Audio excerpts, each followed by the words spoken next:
terceira mensagem da série, os 5 solas da Reforma. E antes de ler o texto que vai ser a base da mensagem dessa manhã, eu quero então lembrar o porquê que eu e pastor Jailson estamos expondo esses 5 pilares. Você vê aí no desenho, eles estão como pilares da nossa fé. Eles estão como sustentáculos, fundamentos da nossa fé. Então já falamos no primeiro domingo sobre sola escritura, somente a Bíblia, somente a Escritura. Falamos no domingo passado sobre solos Christus, somente Cristo é o nosso mediador, é aquele que nos mostra o Pai, é aquele que nos conquista para Deus, é aquele que intercede por nós. E hoje vamos falar sobre sola gratia. Bem, por que uma série como essa? Já foi dito aqui, eu só vou relembrar brevemente.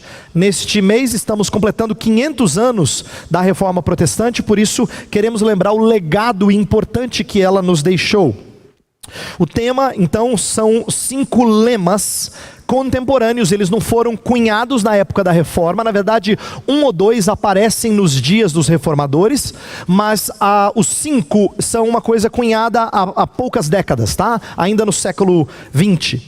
E eles, na verdade, tinham como tentativa resumir algumas das principais ênfases da Reforma Protestante. Eles não esgotam tudo, seria uma tolice dizer que esses 5 lemas dizem tudo que a Reforma teve a contribuir. Na verdade, esses lemas falam muito mais de doutrina da salvação, soteriologia a gente chama o termo técnico. Fala muito mais de doutrina da salvação do que outras áreas do saber. No entanto, a Reforma teve muitas implicações sobre outras áreas da nossa fé, como por exemplo a doutrina da igreja, o conhecimento de Deus, o ser de Deus, né? Sobre o entendimento do homem, a antropologia, várias outras áreas da teologia foram impactadas pela Reforma, mas esses 5 lemas lidam primordialmente com a salvação operada por Deus. Mas, como eu já mencionei, a Reforma como movimento teve implicações para várias áreas da sociedade, embora tivesse um cunho mormente primordialmente teológico, ela impactou outras áreas. Por isso que a gente gosta de lembrar aquilo que a Reforma nos ensinou.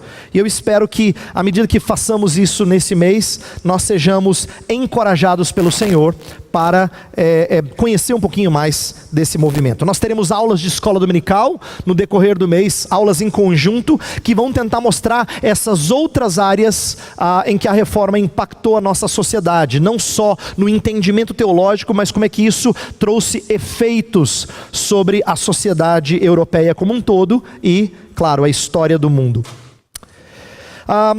Os 5 lemas foram estruturados da seguinte maneira. Eu coloquei isso na primeira mensagem e pastor Jailson nos lembrou no domingo passado. Sola Escritura é o fundamento da autoridade. Isto é, por que a igreja pode falar a verdade de Deus com autoridade? Porque ela está calcada nas Escrituras. Ela não pode dizer, Deus nos deu poder, a gente pode falar. Não é um poder recebido diretamente, mas ele é fundamentado na palavra. Esse é o fundamento da autoridade. Quem é que intermedia o fato de nós falarmos em nome de Deus? Nós encorajarmos as pessoas em nome de Deus? Nós exortarmos as pessoas em nome de Deus? Cristo Jesus. Tanto é que quando Cristo, por exemplo, fala de disciplina eclesiástica, ele fala, se 2 ou 3 estiverem reunidos em meu nome, eu estou no meio deles. Ele é o mediador dessa autoridade da igreja. Hoje nós vamos falar sobre o crédito da autoridade. Por que a igreja pode então ensinar as pessoas, exortar as pessoas, corrigir as pessoas, repreendê-las, levantá-las? Por quê? Ela tem moral? A gente pergunta isso frequentemente na sociedade. Ela tem moral? Bem, o crédito dela é a graça de Deus. Ela não aproxima das pessoas, ela não exorta as pessoas baseado numa vida perfeita, numa vida sem correções. Não, ela faz baseada na graça de Deus, em Cristo Jesus. Então, quando você receber uma exortação de um outro irmão, não seja pagão, reagindo assim, quem é você para falar isso comigo? Isso é pagão. O fato de nós exortarmos uns aos outros é porque a graça de Deus nos atingiu. E se a graça de Deus nos atingiu, então nós vamos externar ou demonstrar essa graça na vida da outra pessoa. Dizer, meu irmão, você precisa corrigir-se. E você dizer a mim, pastor, você precisa se corrigir. Mas baseado na graça, não no nosso crédito. O instrumento da autoridade é a fé. Nós cremos nessas coisas. Jesus fala coisas que às vezes a gente não vê, mas a gente crê. Ele fala assim, eis que estou convosco todos os dias até a consumação dos séculos. mas a gente não enxerga. Às vezes a igreja parece estar em declínio, mas ele diz: eu edificarei a minha igreja e as portas do inferno não prevalecerão contra ela. Como é que a gente consegue viver vida de igreja se não pela fé? A fé é o instrumento dessa autoridade. E por último, na última mensagem nós vamos falar do propósito da autoridade. Por que nós fazemos o que fazemos? Soli Deo Glória, isto é, somente para a glória de Deus. Então, esses são os 5 lemas. O de hoje, sola gratia, eu vou relembrar aquilo que foi colocado na primeira mensagem. Diz assim: o peso da autoridade não advém de uma mistura da obra de Cristo com a nossa cooperação. Quer dizer, não é que eu e Cristo fizemos um bom time. Cristo faz a maior parte, mas eu também tenho lá a minha contribuição. Não é assim que funciona na salvação ensinada nas Escrituras.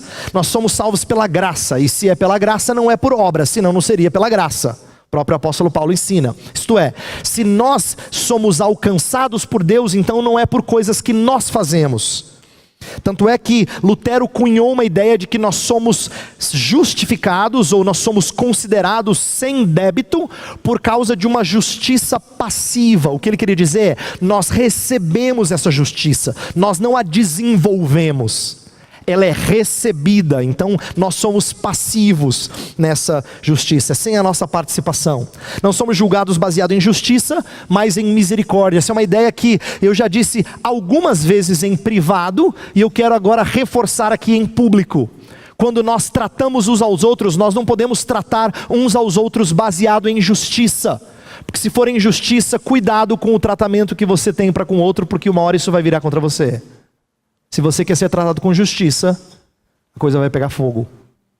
No seu casamento, no seu relacionamento com os seus pais, com os seus filhos, no seu relacionamento com seus amigos, com seus colegas de trabalho. Se você tratar os outros baseado na lei, em justiça, você vai receber o resultado de tratar os outros com justiça. E isso não é bonito. Por isso que na igreja nós somos exortados a tratar os outros baseado em misericórdia. Isto é, sabendo que todos nós estávamos na miséria e ainda estamos sendo purificados de nossa miséria. Então nós tratamos os outros não baseado em quão fantásticos eles são, mas em quão miseráveis são e carentes da graça de Deus. A igreja exerce uma autoridade graciosa, isto é, que ela não merece. Antes de ler o texto, um último slide, que é o seguinte: por que a gente, nesses lemas todos, a gente fala sola gratia, sola escritura, sola fide, né? Sola é a palavra latina que significa somente. Por que a repetição dessa palavra? Então agora, para uma lição importante que vai nortear a mensagem dessa manhã. Todos os lemas são iniciados com a palavra sola, ou alguma variação que no latim existe, né? Solus Christus, é por causa das declinações do latim. Mas a palavra sola, que significa somente, ela ensina uma coisa muito interessante, que eu acho que tem a ver tanto com a reforma como conosco. Que é o seguinte: a grande luta da reforma, e também a nossa, não era contra o total ceticismo, isto é, a incredulidade, mas contra o sincretismo. A mistura de fé cristã com paganismo. Isto é, quando a gente ensina essas coisas aqui sobre reforma, o que a gente está confrontando, principalmente? Não é as pessoas que não creem em nada, que são céticas. Na verdade, as pessoas que são céticas não estão habituadas a falar de escritura como fundamento da sua autoridade. Elas não entendem o conceito de graça. Elas não querem fazer as coisas para a glória de Deus. Mas esses lemas são muito importantes para corrigir aqueles que têm algum interesse em espiritualidade e principalmente no Deus cristão. Por quê? Porque várias pessoas dizem: não, a Bíblia é importante para mim, mas ela não aprende a fundamentar a sua vida somente nas Escrituras. Ela vive uma vida sincrética, ela tem diferentes pilares, fundamentos. Ela diz: não, Cristo Jesus é muito importante, Cristo é tudo. Mas tem umas coisinhas também, como o pastor Jailson lembrou no domingo passado, que a gente coloca junto com Cristo.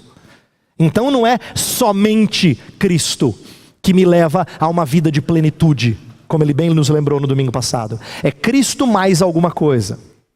Mesma coisa com graça, que é o que eu vou falar hoje.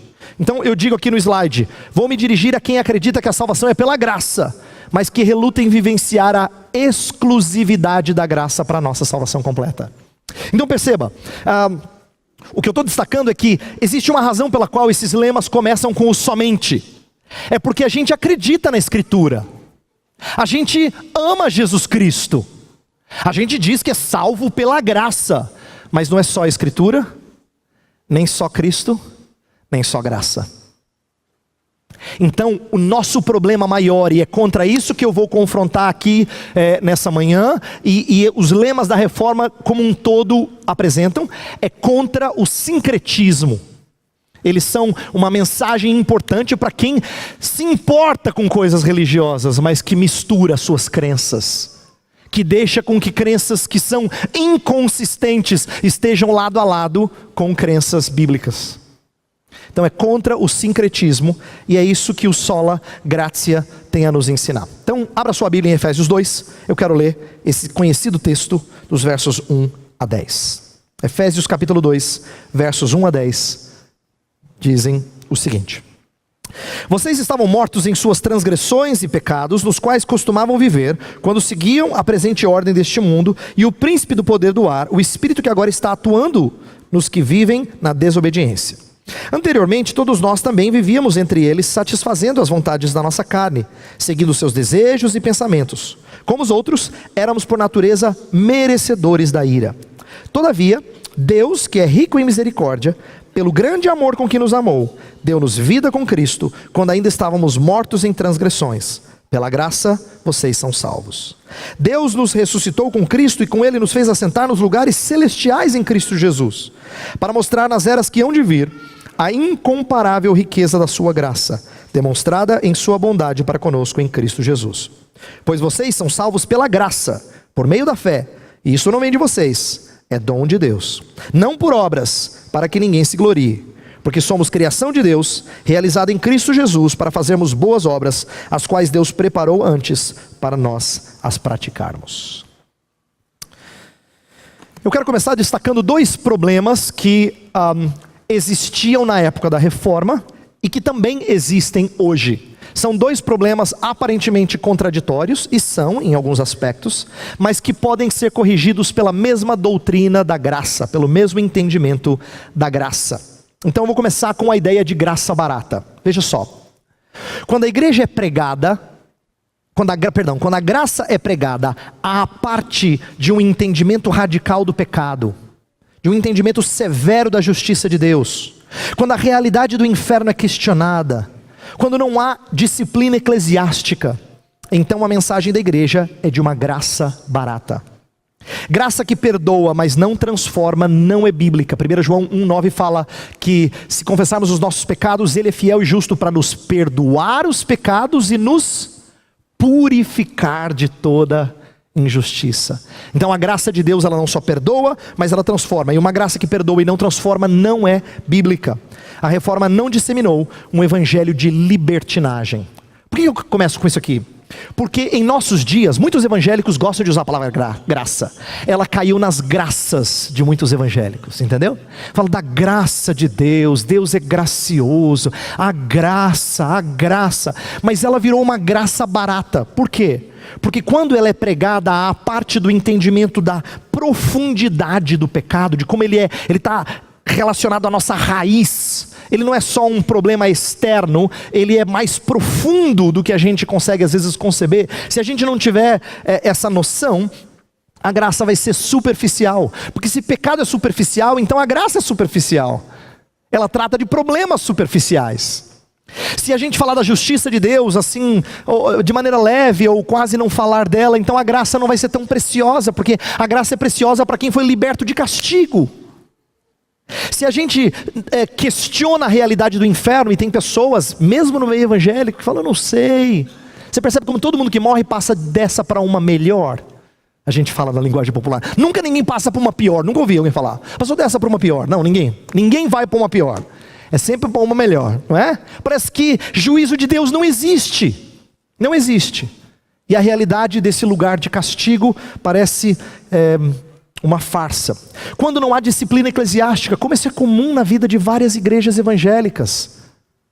Vidas desregradas não são tratadas de tal forma a serem levadas a uma vida limpa. Então, como não existe exortação, quando eu falo de disciplina eclesiástica, deixa eu explicar aqui. Eu não estou falando só do conselho anunciar aqui na frente que alguém foi disciplinado, não é isso. É que disciplina eclesiástica começa quando você exorta o seu irmão. Seu irmão pecar contra ti, vai arguí-lo tu e ele. Se ele se arrepender, ganhaste o teu irmão. Jesus ensinou que disciplina eclesiástica começa no 1 a 1. É quando eu exorto alguém. E aí esse alguém vem a Cristo. Ou ele se arrepende do seu pecado. Ele volta, ele diz, está certo, não é esse o caminho. Então, a igreja que vive assim, ela vive de forma saudável. Quando ela não vive assim, a graça é barata. É barata porque fica por isso mesmo. Você faz o que você quer, o outro faz vistas grossas, a gente canta para Jesus... E todo mundo vai almoçar onde quer. Entendeu? É assim o nosso domingo. A graça fica barata.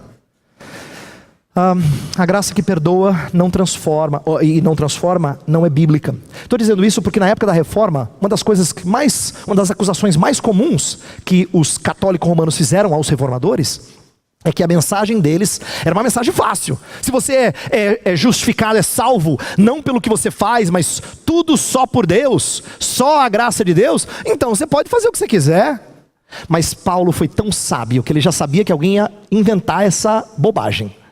Então quando ele disse assim, haveremos de pecar para que a graça de Deus seja mais abundante, está no começo de Romanos 6, ele fala, de modo nenhum.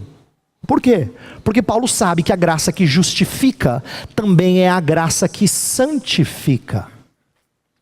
A graça que nos trata como sem dívida não é a graça que nos deixa impuros, é a graça que nos purifica. Então os reformadores sempre responderam a essa objeção, mostrando que justificação nunca estava desconectada de santificação. Um outro problema que seria o outro extremo é aquele que vive por um esforço custoso, que seria uma espécie de legalismo, não é? A reforma teve que se libertar do legalismo medieval, o extremo da libertinagem. Então se libertinagem é um extremo, legalismo é outro. Legalismo, esse aqui é na lei. Se a libertinagem desconsidera a lei, o legalismo é na letra da lei. Enquanto monge, Lutero procurou ser justo, realizando atos de justiça. É uma das coisas que marca a história de Lutero no começo da sua trajetória eclesiástica, antes de conhecer o Evangelho de Jesus. Ele era um monge, então perceba, ele é um do clero, né? Ele vai ser alguém da nata, ele é líder, ele é pastor numa linguagem nossa, tá? Ele é alguém que está na liderança, tanto é que ele ensina teologia, ele ensina Bíblia, ele dá cursos de Bíblia.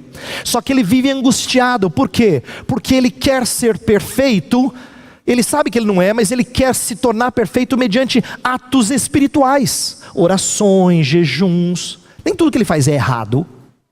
Você pode ter aquela impressão de que pessoas que buscam uma piedade dentro de um sistema católico romano fazem aquilo que não é bíblico, tipo peregrinação. Mas não era só isso que Lutero fazia. Então um homem que gastava tempo orando. E não é certo gastar tempo orando. Ele fazia jejuns, isso é bíblico. Ele fazia coisas que eram corretas, mas o problema era a motivação que o levava a fazer para que ele fosse aceito por Deus. Mas ele nunca atingia a paz.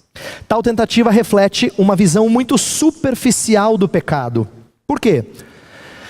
Entenda que Lutero não era uma pessoa assim que achava que ele ia tirar 10 na prova de santidade. Ou que ele ia ser uma pessoa sem erro. Ele não se via como um santo, mesmo antes da sua conversão. Ele sabia que ele tinha erros, mas ele queria resolver isso. Eu cunhei uma frase no final desse slide que eu acho que ajuda a gente a entender como é que às vezes nós caímos em legalismo. Não temos mérito para com Deus, mas Deus aceita nossas intenções e tentativas de melhorar. Sabe como é que a gente vive de forma legalista? A gente fala assim, perfeito? Imagina, pastor, eu não. Mas eu acho que o importante é a intenção, sabe, pastor? Se a gente fizer de coração, acho que Deus aceita. Bobagem. Isso é legalismo. Isso é legalismo. E se a gente achar que se nós nos esforçarmos um pouquinho, Deus vai dizer assim, tá bom, vai, vem aqui, vou te fazer parte da minha família. Se nós tentarmos melhorar do nosso jeito, Deus vai olhar assim, tudo bem, te aceito. Esse é um esforço custoso e um esforço que foge da ideia de salvação pela graça. É como se Deus estivesse então pegando o nosso pouquinho de justiça e considerando um montão de justiça. E esse é um legalismo. Então, a mensagem da reforma vai ser contra isso, a começar do entendimento do pecado. A profundidade do pecado é uma das marcas da doutrina da reforma protestante, da teologia da reforma protestante. Uma visão muito mais profunda de pecado do que o que estava sendo ensinado. Veja só, pecado não deve ser visto apenas como atos ou práticas más, de omissão ou comissão. A gente está muito acostumado a tratar de pecado como sendo um ato. Você fala assim, Senhor, perdoa os meus pecados.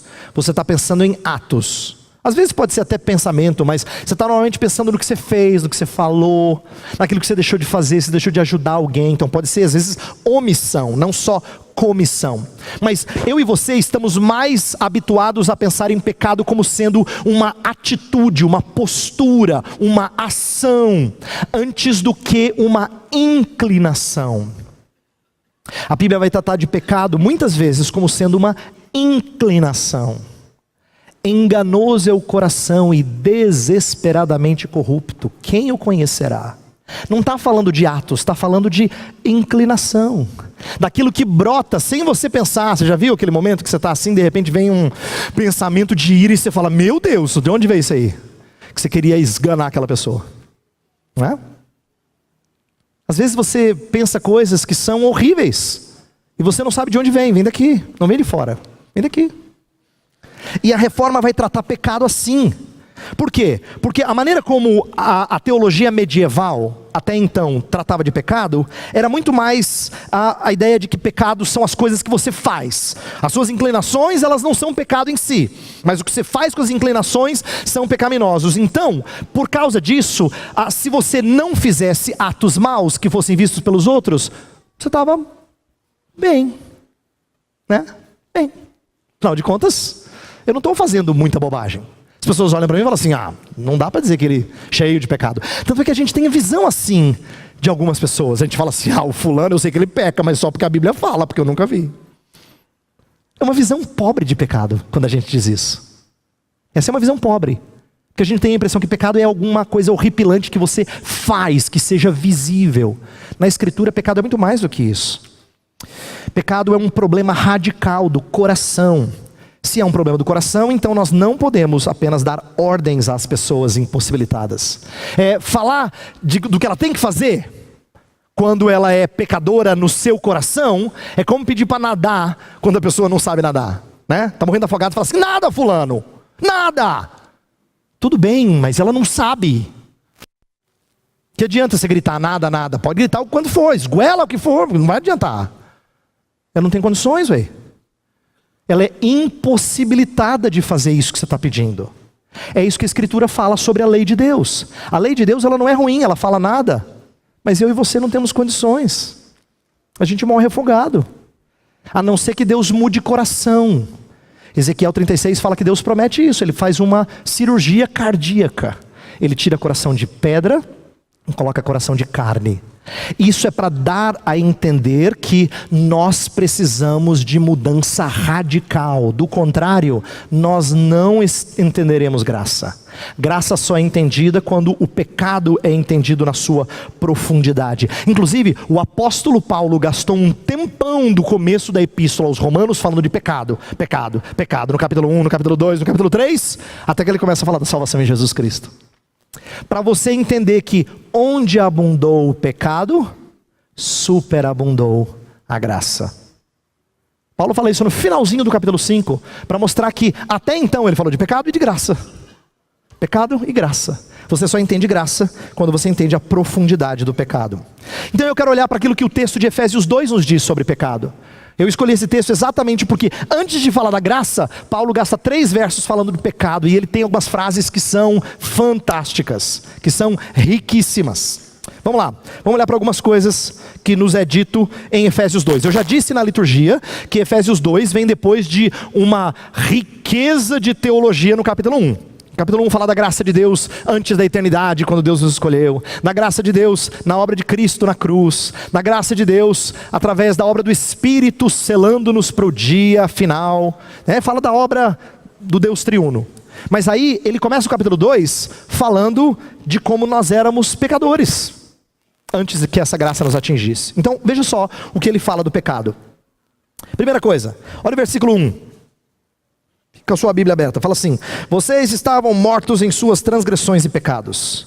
Eu gosto da escritura pela sua sabedoria em escolha de analogias. Ela não fala de pecado dizendo assim, você tem uma doença, complicado, viu? Vai ter que fazer tratamento sério. Não, ela fala, você está morto. Ela usa logo a analogia mais drástica, porque morto não tem médico que resolva. Morto precisa de poder sobrenatural para resolver. Então, como é que ele descreve a nossa condição? Como sendo morto. E por que isso é importante? Porque isso ilustra para a gente que quando Deus fala da sua graça, não pense você que Deus oferece um belo presente e você fala assim, não sei se eu quero, se eu não quero. Acho que eu quero.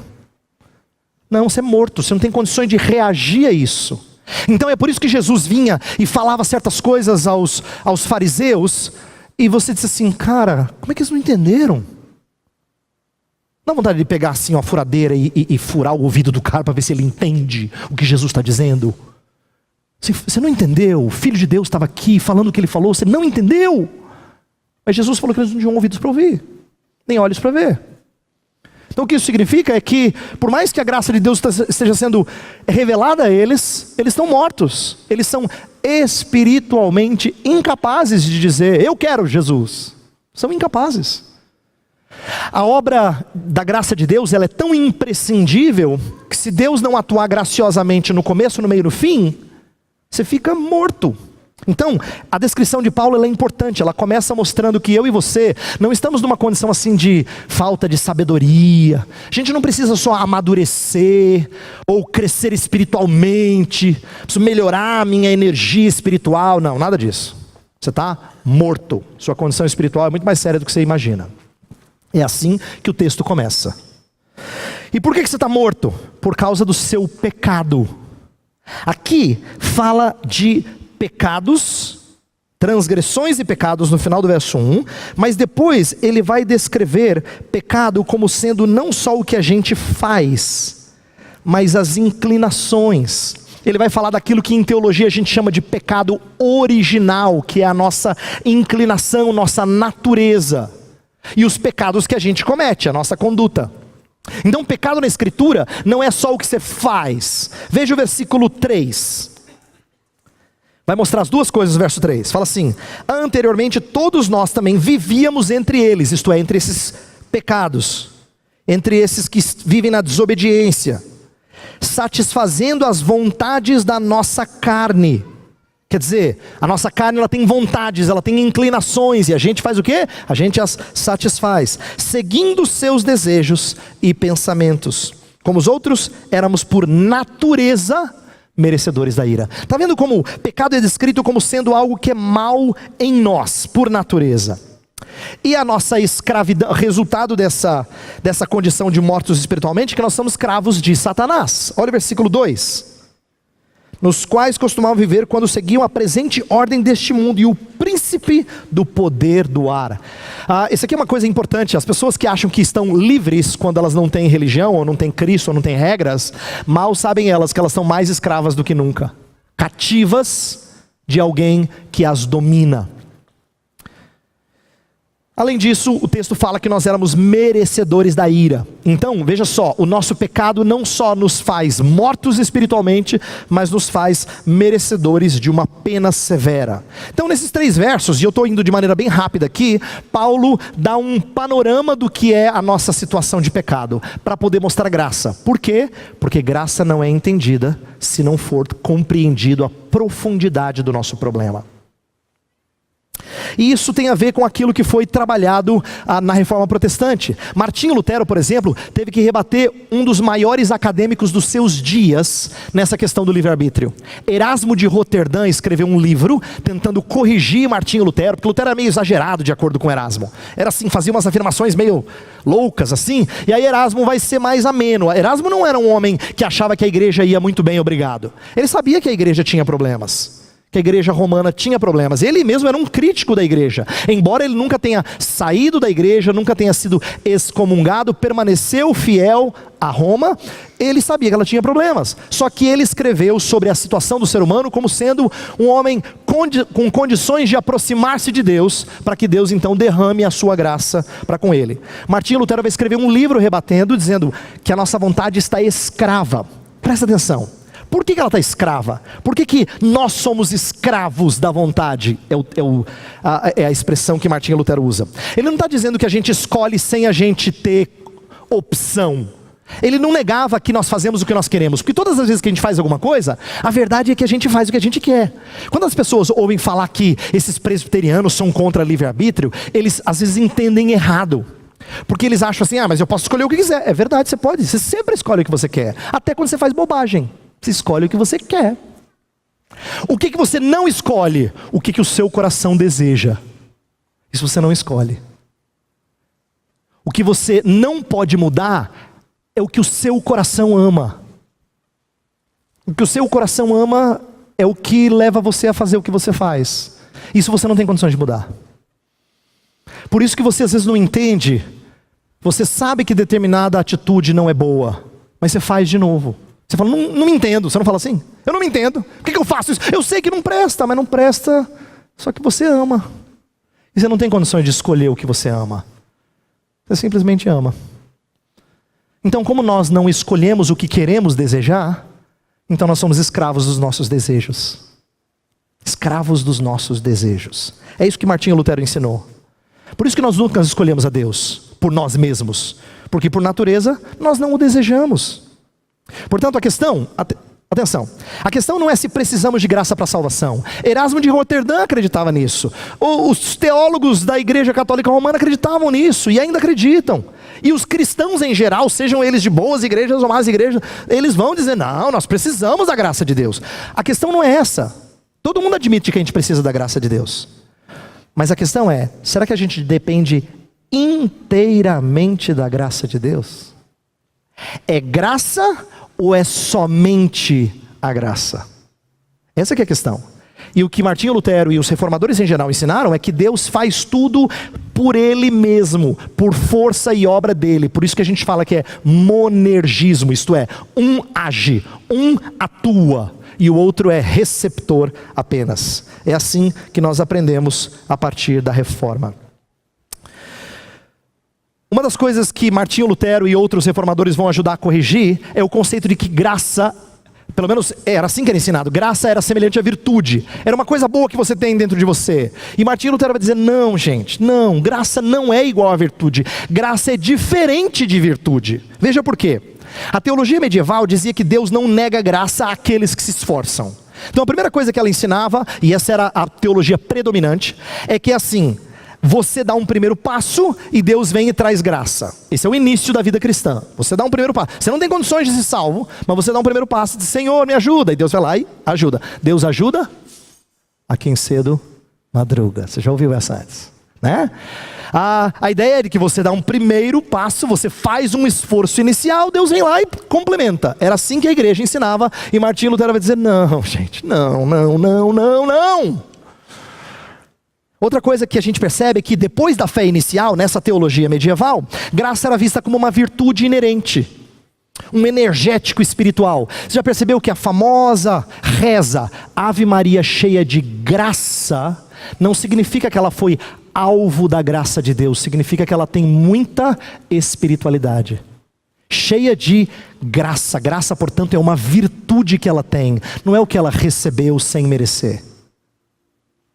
Na teologia romana é o que ela tem dentro dela, porque ela é uma mulher de Deus, Quando na verdade a própria Maria vai reconhecer que ela exulta em Deus, o seu Salvador. Ela reconhece os seus pecados, ela reconhece a sua carência, a sua necessidade de graça como favor imerecido. Mas na teologia medieval, graça era uma coisa que você tinha dentro de você. Por isso que a reforma vai contrapor isso, vai contrapor esse esforço inicial e essa ideia de que Deus nos salva mediante uma graça que está dentro da gente. Deus olha para a gente e fala assim, ó, muito bom, filho de Deus, entra aí.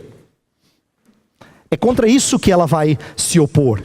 Por isso que eu quero mostrar o amor de Deus. Olha o que Martinho Lutero escreveu, olha que legal. Isso aqui em 1518, um ano depois das 95 teses. Na verdade, meses depois, não tinha nem feito um ano. Cerca de 5, 6 meses depois. Olha só. O amor de Deus não encontra, mas cria aquilo que lhe agrada. Em vez de buscar o seu próprio bem, o amor de Deus flui adiante e concede o bem. Portanto, os pecadores são atraentes porque são amados. Não são amados por serem atraentes.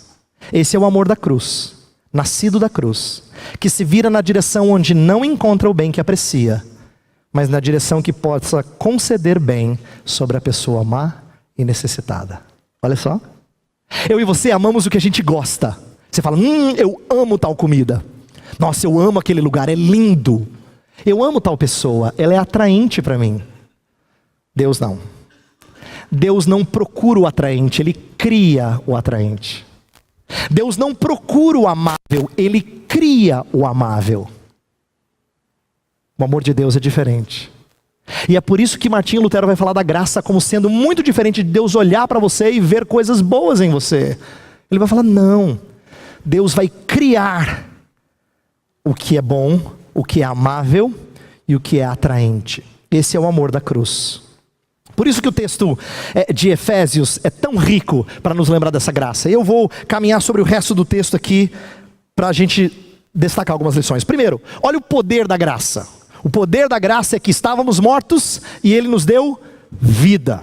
Tá? Versículo 5 vai falar assim: deu-nos vida com Cristo quando ainda estávamos mortos em transgressões. Agora, a vida que Ele dá não é só uma vida de agora poder entender as coisas de Deus. Esse é um dos aspectos e é fantástico. Mas é mais do que isso. Porque no final do texto, ele vai falar que nós fomos, embora nós não sejamos salvos por boas obras, por atitudes boas nossas, nós somos criados para boas obras. Olha o verso 10. Porque somos criação de Deus, realizada em Cristo Jesus, para fazermos boas obras, as quais Deus preparou antes para nós as praticarmos. Então, perceba o que é ter vida em Jesus Cristo. Não é só alguém que agora tem os seus pecados perdoados. É alguém que agora anda de maneira diferente, conduz a sua vida de maneira diferente. Nós não só fomos alcançados pela graça de Deus para perdão, nós somos alcançados pela graça de Deus para pureza. Então, Deus preparou de antemão as boas obras que você ia fazer. E aqui tem um negócio muito interessante que os reformadores vão usar para corrigir a igreja dos seus dias, que é o seguinte: no entendimento de muitos dos seus dias, Deus começava e depois você fazia a sua parte. Deus derramava graça e aí essa graça trabalhava em você e você tinha que então produzir coisa do bem e depois Deus no final dava aprovação para você, não é? Quando Lutero vai dizer, não, Deus não só começa com graça, mas Deus continua com graça. Você continua sendo alvo da obra de Deus e não faz por onde. Tanto é que se essas obras foram criadas por Deus antes de haver mundo, olha o que o verso diz: as quais Deus preparou antes para nós as praticarmos, até as nossas obras não vêm de nós mesmos, vêm dele. Então até as nossas boas obras são graça. Isso é vida. Isso é vida. Deus te faz não só entendê-lo, ter relacionamento com Ele, mas andar como Jesus andou, por causa da sua graça. O operador da graça é Cristo. Cristo e seus méritos. O que quer dizer é que você tem vida não por causa de algo que você fez, mas por causa do que Cristo fez. Os méritos dele é que concedem vida a você. E essa graça, ela é rica.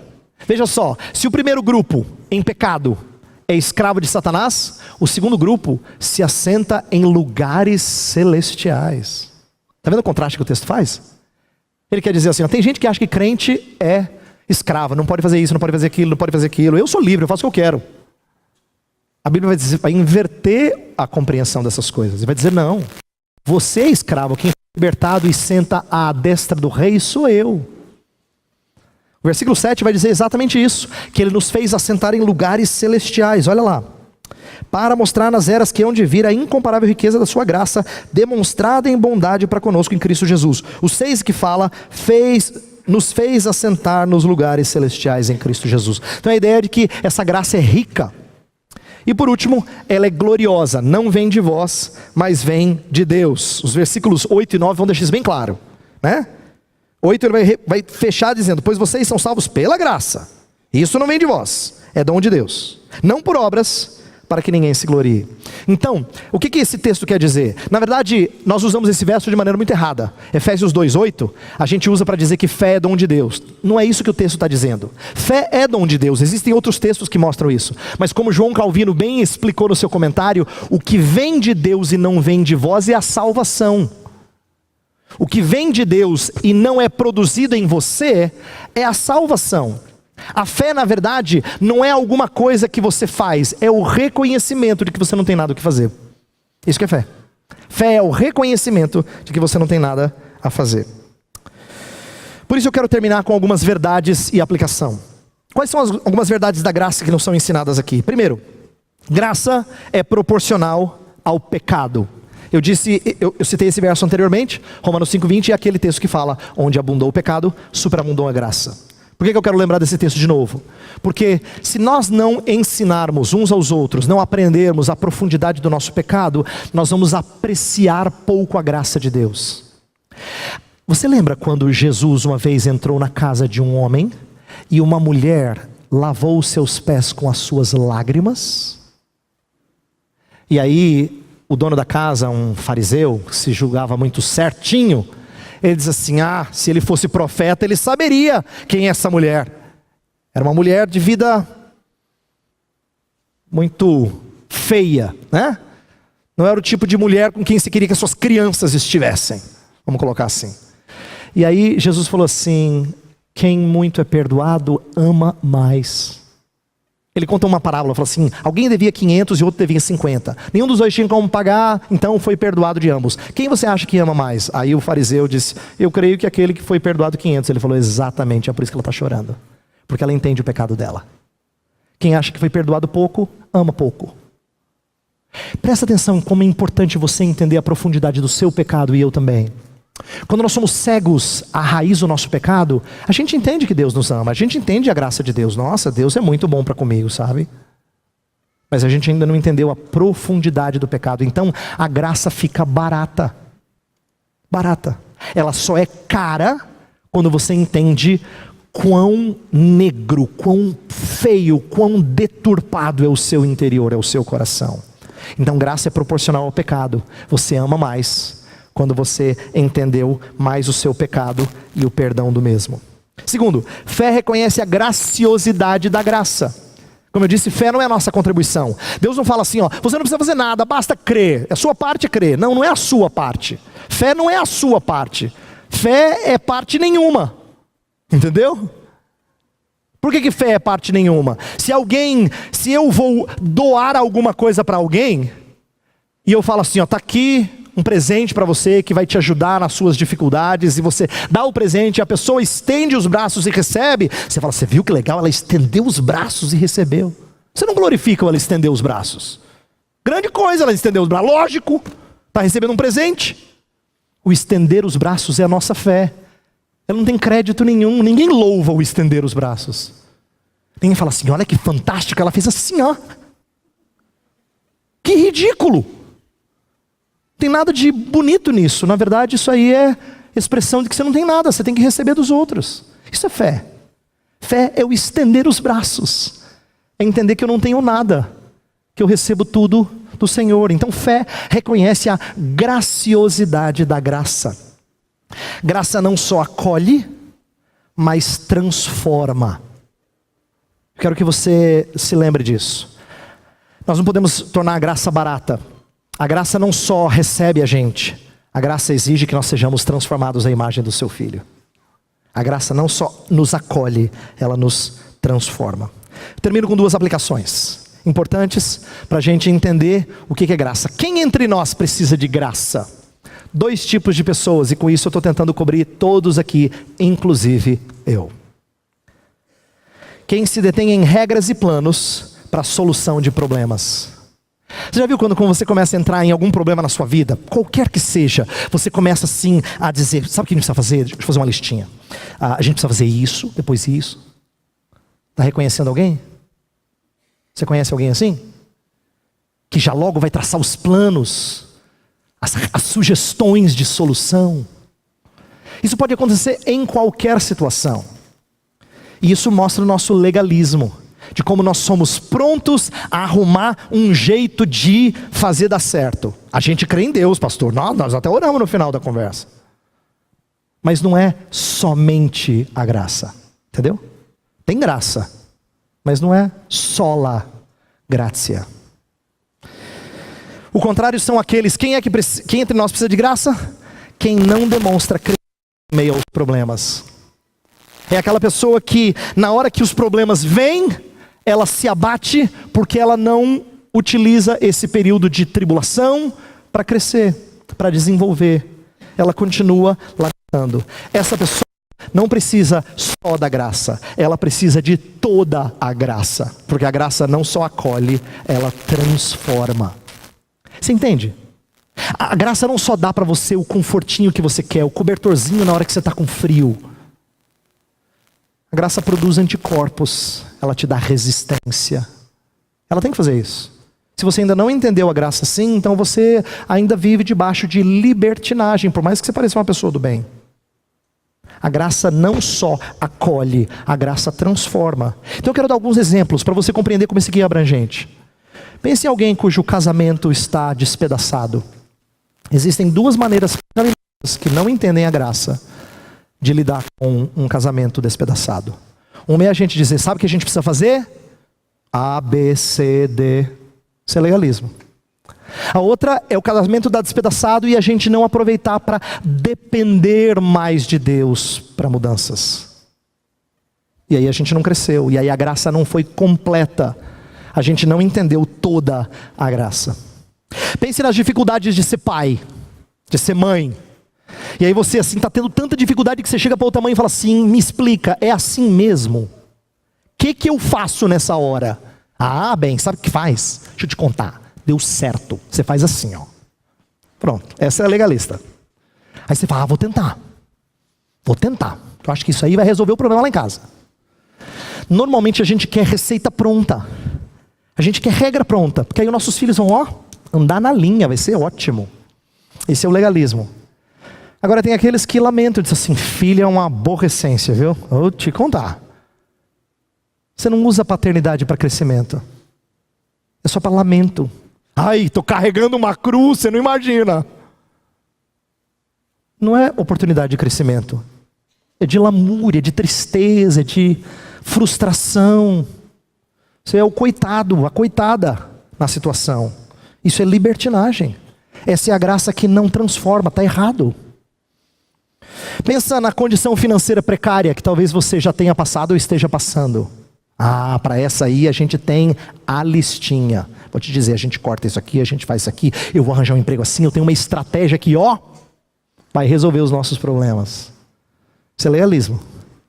Que a gente esquece de que esses planos não dependem só de nós. E questões financeiras, se a gente fosse um pouquinho mais humilde, a gente saberia quão voláteis são essas coisas. E como a gente depende da graça somente. Mas tem aquele que chora. Chora e não faz nada para mudar.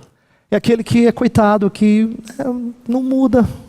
Está difícil, né, pastor? Sabe como é que está difícil? A graça não o transformou. Isso é libertinagem, gente. A gente está acostumado a pensar que libertinagem é assim, é dormir com a mulher dos outros, é matar, é fazer coisa feia. Não, libertinagem é quando a graça não te transforma. Você vive sem transformação, isso é libertinagem. Quando a graça não te transforma, você é um libertino. Mesma coisa com frustração profissional ou emocional. Alguns querem resolver com estratégias, outros só choram e não crescem. Perceba, todos nós precisamos de graça. Só da graça, toda a graça. Então, quando você ouvir de graça de novo, não pense naquele vizinho, naquela pessoa.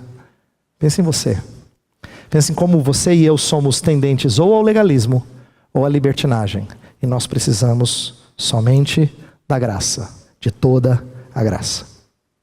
Vamos orar. Pai, estamos aqui porque precisamos do Senhor. O Senhor tem sido o nosso baluarte. Mas não poucas vezes nós nos esquecemos de que o Senhor é o nosso refúgio e fortaleza. Não poucas vezes. Caímos ou em legalismos, em estratégias, em planos que dependem de nós, ou lamentamos e choramos e não somos transformados em meio aos nossos problemas, e isso é libertinagem, Senhor. Em ambos os casos nós não entendemos a graça. Perdoa-nos. Quebranta-nos primeiro. Alguns de nós não estão habituados a ouvir o que foi falado nessa manhã. O coração ainda está duro. O coração ainda está duro. Eles nem sequer enxergaram a profundidade do seu pecado. Parecem pessoas do bem, com defeitos, é verdade, mas pessoas do bem. Não entenderam tua graça. Nós pedimos ao Senhor que não nos rejeite a oração. Tenha parte de nós a tua graça. Quebranta essas pessoas. Faze-os conceber a profundidade do mal que habita neles, para que busquem a graça e a graça somente. Oramos em nome de Cristo. Amém.